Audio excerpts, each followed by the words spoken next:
a promise of restoration to a people living through devastation.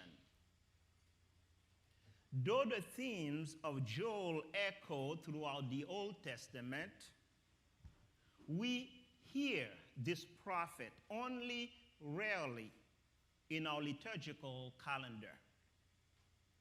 Most often on Ash Wednesday, when we are called to repentance, and on Pentecost, when Peter quotes Joel as the Holy Spirit is poured out on all flesh. Today's message is therefore timely.